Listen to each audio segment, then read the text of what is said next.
बहरहाल इसमें जिसे वो कहते हैं ना, वो परेशान होने की ज़रूरत इसलिए नहीं है कि इंडिया के अंदर तरक्की हो रही है, तो हम क्यों नहीं कर सकते? हम इसलिए वो तरक्की नहीं कर सकते बिकॉज़ हम अभी रेडी नहीं हैं।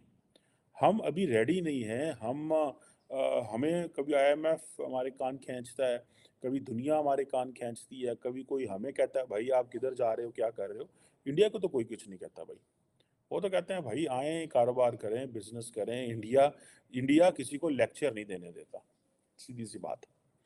अब वो किसी को लेक्चर नहीं देने देते, वो कहते हैं वो लेक्चर। नमस्कार दोस्तों, स्वागत है आप सभी का हमारे YouTube चैनल डिजिटल रेजिमेंट्स में। जैसा कि आपको पता है दोस्तों, हम आपके लिए लेकर आते हैं एक से एक लेटेस्ट न्यूज़। वैसे ही एक लेटेस्ट न्यूज़ के साथ हम फिर हाजिर हुए आपके सामने।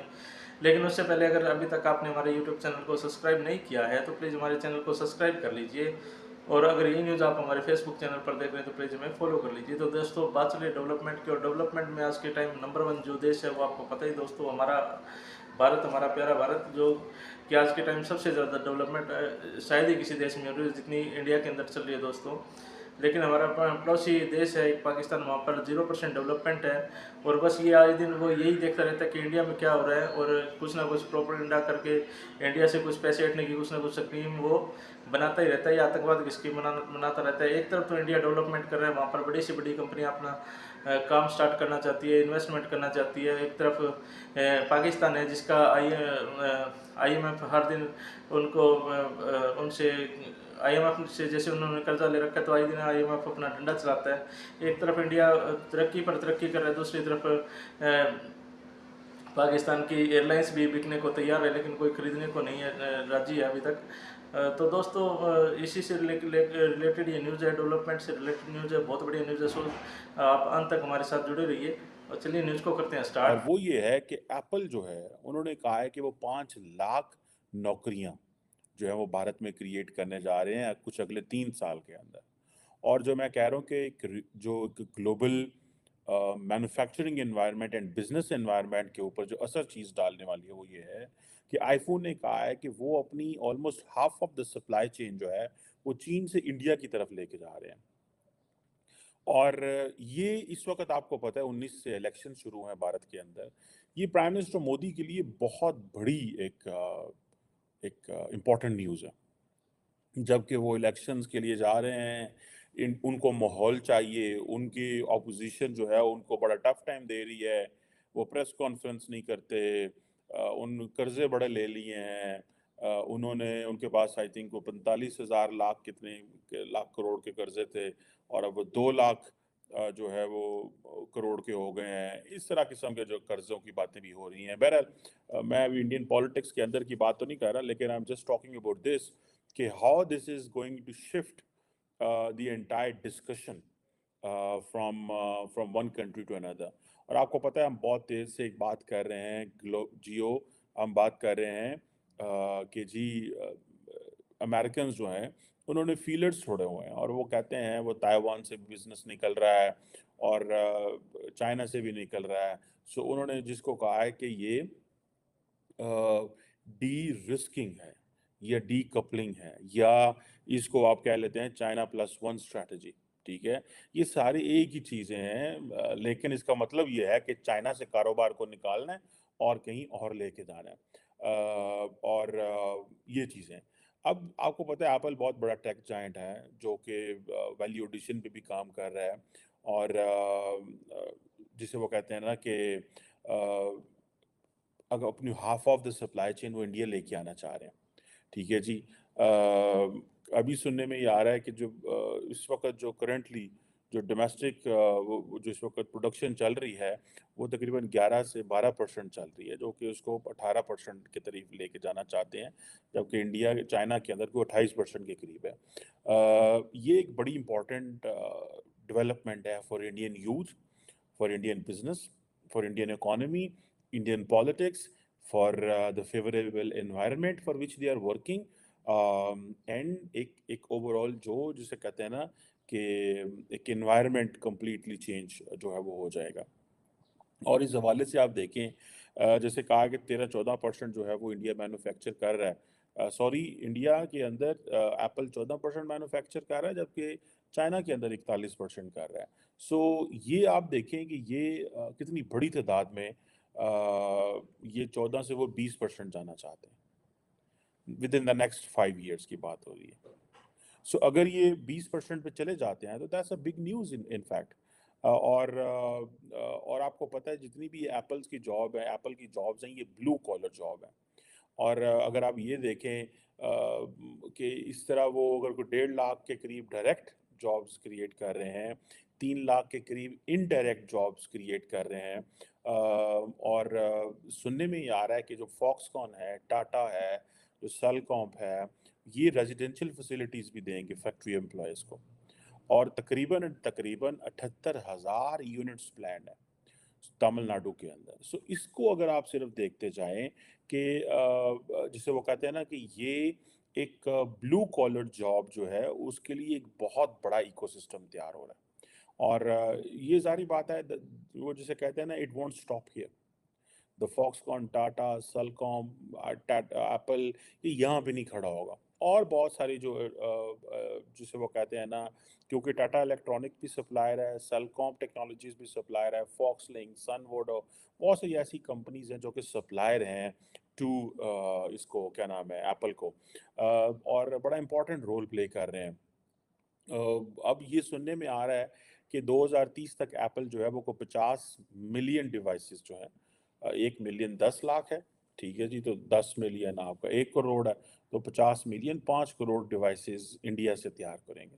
सो 5 करोड़ बहुत बड़ा नंबर होता है। मैं समझता हूँ कि इसको अगर आप ये देखें कि ये जो एप्पल की जो प्रोडक्शन है, ठीक है, पिछले साल मेरे ख्याल है कोई 1 लाख करोड़ जो है उसको उन्होंने क्रॉस किया। तो इसमें ये भी आता है कि एक तरफ वो जिसे कहते हैं ना कि एक तरफ दुनिया की बड़ी-बड़ी कंपनीज़ को वो को एक मौका मिल रहा है कि वो इधर आ रहे हैं। फिर जो दूसरे इस तरह की कंपनीज़ हैं, सप्लायर हैं, उनको मज़ीद मौका मिल रहा है कि भाई चलो वहाँ चलते हैं, वहाँ काम है, कारोबार है, वहाँ इस तरह की चीज़ें हैं। सो ये चीज़ें तो अब आपके सामने हैं। सो जैसे मैंने कहा कि 1.5 लाख जॉब्स पहले क्रिएट हैं, तो 3 लाख के करीब वो मज़ीद करने जा रहे हैं। और ये जो 5 लाख अगर वो जॉब्स क्रिएट कर देता है, तो एप्पल देखें, एप्पल ने अभी स्टोर बनाया है इंडिया के अंदर, मेरा ख्याल है पिछले साल।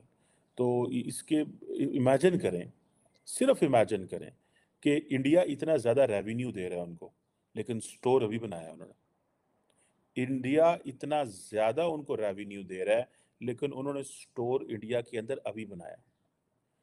ये जो जितने भी वेस्टर्न ममालिक हैं, हमें तो गैस नहीं मिल रही भाई, हम तो गैस नहीं ले सकते, ठीक है, हमारे तो छोटे-मोटे कारोबार नहीं चल रहे यहाँ पे।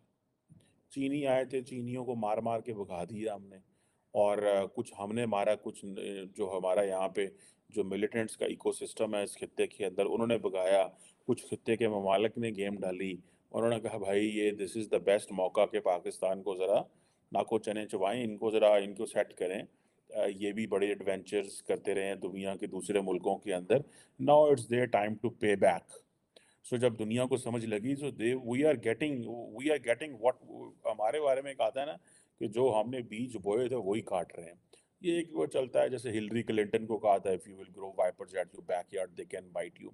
अब क्वेश्चन ये है कि हिलरी क्लिंटन से बंदा पूछे कि ये वाइपर्स आपने और हमने मिल के बोए थे, लेकिन अब जब आपके भी फौजी मारे गए, आपने भी 18 साल जंग लड़ी अफ़गानिस्तान के अंदर, लेकिन वो ज़ाहिर बात है वो वेस्टर्न ममालिक जो हैं वो आते हैं यहाँ पे आके तजर्बे करके चले जाते हैं। हमारी कौमें जो हैं वो बेवकूफ़ बन जाती हैं। हमें पहले कहा गया तालिबान बन जाओ, ये तालिबान बन जाओ, कहो मिलिटेंट बन जाओ, मिलिटेंट बन के कहा गया जिहादी बन जाओ, जिहादी बन जाए। जो थे वो बना के चले गए, बाद में कहा ओहो आप ये क्या कर रहे हो? बंद करो ये जिहादी फैक्ट्रियाँ, ये ऐसे बंद करो, वो करो, बंद करो। फिर चलो जी बंद करनी शुरू कर दी, जो कि सही हुआ बिल्कुल, ये नहीं कि गलत हुआ, बिल्कुल सही हुआ। और पाकिस्तान ने बिल्कुल दुनिया के साथ मिलके दहशतगर्दी की जंग लड़ी, बहुत अच्छा किया, दुनिया के अमन के लिए हमने काम किया हुआ है। वो अलहदा बात है कि हमारी अपनी पॉलिसीज़ इतनी गलत हैं, हमारी अपनी पॉलिसीज़ इतनी गलत हैं, हमने किसी को क्या कहना। मेरा एक बड़ा सीरियस किस्म की मेरी थ्योरी है, 2002 ऑनवर्ड, 9/11 के बाद हम दहशतगर्दी को डील करने में मसरूफ़ हो गए दुनिया के साथ मिलके, और वही मौका था जब भारत तरक्की करता रहा। 2005 में अमेरिकन को पता चल गया अब इनके साथ सिविल न्यूक्लियर डील करनी है। अब देखे ना, अमेरिकन जो है हर बिजनेस वो यहाँ इंडिया के साथ करना चाहते हैं। Every business they want to do with India. Apple तो एक चीज़ है यार, एप्पल तो एक बिजनेस है ना, ठीक है। अब नरेंद्र मोदी जब जाते हैं अमेरिका के अंदर, तो वो अमेरिकी सदर के साथ बैठ के वहाँ पे जितनी भी बड़ी बड़ी कंपनी है उनके सीईओज के साथ बैठते हैं। अब हम कहाँ पे, हमें तो कोई सीईओ मिलते ही नहीं है, हमें तो भाई कोई सीईओ मिलते ही नहीं है, ठीक है। ये चीज़ें जो है मैं समझता हूँ कि ये चीज़ें बड़ी अहम हैं। इनको हमें थोड़ा-सा इसमें देखना चाहिए कि how we have to move on and what we have to do इस कॉन्टेक्स्ट के अंदर। और ये अगर चीज़ें इसी तरह रहेंगी, ये चीज़ें अगर इसी तरह रहेंगी और ये निज़ाम इसी तरह रहेगा, मैं नहीं समझता हम कोई तरक्की कर सकते हैं। हम बहुत मुश्किल में रहेंगे। उसकी वजह ये है, ठीक है जी, कि इंडिया की ग्रोथ ऑलरेडी 8% पे जा रही है। हमें तो वो प्रेडिक्ट कर रहे हैं, वो कह रहे हैं भाई इनका तो हाल ही कोई नहीं है। ये तो बड़ी मुश्किल किस्म के वो जिसे कहते हैं ना सेटअप से गुज़र रहे हैं। एशियन डेवलपमेंट बैंक हो, कोई हो, सब के सब कह रहे हैं कि भाई ये इनकी ग्रोथ रेट कोई नहीं है। इनके मसाइल बहुत ज़्यादा हैं। हमारी तो पीआईए जो है वो बिक रही है, हर चीज़ बिक रही है। बहरहाल इसमें जिसे वो कहते हैं ना, को परेशान होने की ज़रूरत इसलिए नहीं है कि इंडिया के अंदर तरक्की हो रही है, तो हम क्यों नहीं कर सकते? हम इसलिए वो तरक्की नहीं कर सकते बिकॉज़ हम अभी रेडी नहीं हैं। हम अभी रेडी नहीं हैं, हमें कभी आईएमएफ हमारे कान खींचता है, कभी दुनिया हमारे कान खींचती है, कभी कोई हमें कहता है, "भाई आप किधर जा रहे हो? क्या कर रहे हो?" इंडिया को तो कोई कुछ नहीं कहता भाई। वो तो कहते हैं, "भाई आएँ।" तो देखा दोस्तों आपने कि इंडिया की जो डेवलपमेंट है वो आए दिन नई कीर्तिमान रच रही है, और एक तरफ पाकिस्तान है, उनका जो एयरलाइंस भी आज बिकने के लिए तैयार है, लेकिन कोई खरीद नहीं रहा है उनको। अपने ही सामान, वैसे तो उनका हर चीज़ की गिरवी पड़ी है, ये वैसे कि एयरलाइंस और बची हुई थी उसको भी इन्होंने गिरवी के लिए निकाल दिया है। गिरवी का ये तो बेच ही रहे हैं। और जैसे कि मैं आपको पता है कि आईएमएफ का कर्जा इन पर आए दिन बढ़ता जा रहा है, और इनका तो एक भी बच्चा भी जब पैदा होता है वो भी कर्जे के साथ ही पैदा होता है दोस्तों। और आए दिन ये सिर्फ आतंकवाद की सोचते हैं, अपने देश की डेवलपमेंट की नहीं सोचते। इसलिए आज मुझे तो लगता है कि जल्दी पाकिस्तान का नाम ही दुनिया से ख़त्म हो जाएगा। आपको क्या लगता है दोस्तों? कमेंट में हमें कमेंट करके ज़रूर बताइएगा, और न्यूज़ कैसी लगी ये भी ज़रूर बताइएगा। और आप इस न्यूज़ को ज़्यादा से ज़्यादा अपने दोस्तों के साथ भी शेयर कीजिएगा दोस्तों, कमेंट भी करिएगा, लाइक भी करिएगा। जल्दी फिर एक नई न्यूज़ के साथ मिलते हैं, तब तक के लिए जय हिंद, जय भारत, वंदे मातरम।